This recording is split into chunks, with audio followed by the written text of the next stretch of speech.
தென்காசி திருக்கோயிலில் சிவகாசி விஸ்வநாதர் ஆலயத்தில் சிவநாடியர்களை திருவாசகம் முற்றும் மோதலில் வந்து படிக்கக்கூடாதுன்னு சொல்லிட்டு வெளியேற்றிட்டு இருக்காங்க. எல்லாருமே வந்து ஈவோட்ட முறையில் போயிட்டுருக்காங்க. இங்கே யாருமே வந்து படிக்கக்கூடாது, இத்தனை 27 வருஷமாக படிச்சுட்டு இருந்தக்கூடிய திருக்கூட்டத்தை படிக்கக்கூடாதுன்னு சொல்லி மலையோட வெளியேற்றி கொண்டிருக்கிறார்கள். ஆட்கள் வெளியே வருது வாங்க.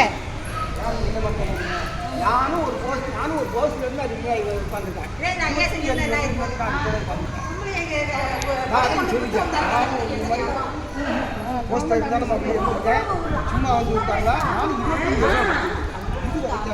எத்தனையோ ஈவோ வந்துட்டாங்க, எத்தனையோ பேர் நாங்கள் பார்த்துருக்கோம். பெரிய பெரிய ஆட்கள்லாம் வந்துருக்காங்க.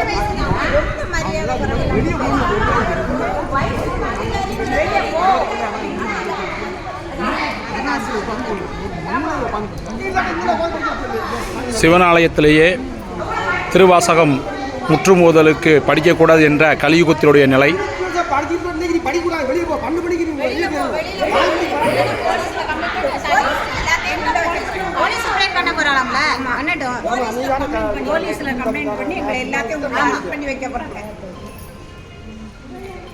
இவ்வளவுக்கும் நீங்க அனுமதி வாங்கி தானே படிக்கிறீங்க? இங்க படிக்க போறோம்னு லெட்டர் கொடுத்துருக்கீங்க. ஆனா அதை அனுமதிச்சு தான் அவங்க படிக்க விட்டுருக்காங்க. ஆனா இப்ப திடீர்னு வெளியே போங்கங்கிறாங்க.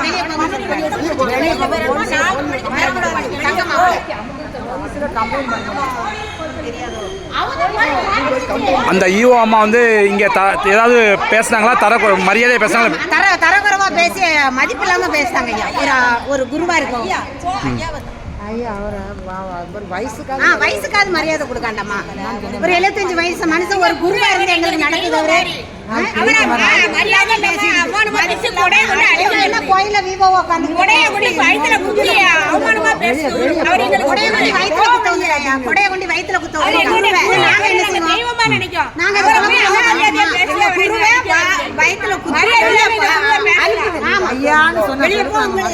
போலீஸ்ல பிடிச்சு கொடுத்து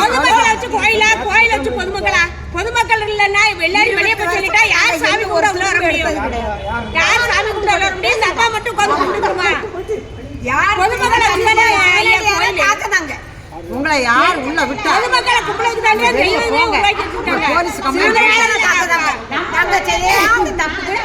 யார் செய்த கோயில கட்டினவரே எல்லாரும் காலுக்கு அடியில இருக்காரு. எல்லாரும் வந்து இந்த கோயில கும்பிட வரணும்.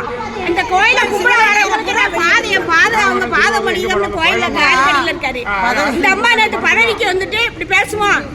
இந்த கோயில கட்டினவரே பாதை எல்லாரும் பாதத்துக்கு அடியில இருக்காரு. அம்மா சொன்னதில்ல இந்த சாமி கும்பிட வரவங்க எல்லாரும் காலுக்கு அடியில நான் அப்படின்னு. ஏன்னா இந்த கோயில அப்படி கும்பிட வரணுங்கிறதுக்காண்டி அப்படி சொல்லியிருக்காரு.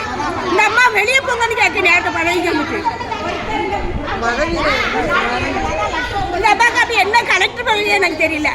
நேற்று லெட்டர் கொடுத்துட்டு தான் படிக்கிறோம். நாங்க எங்கனாலும் போக ரெடியா, எங்களை வெளியே போய் சொல்ல பார்ப்போம்.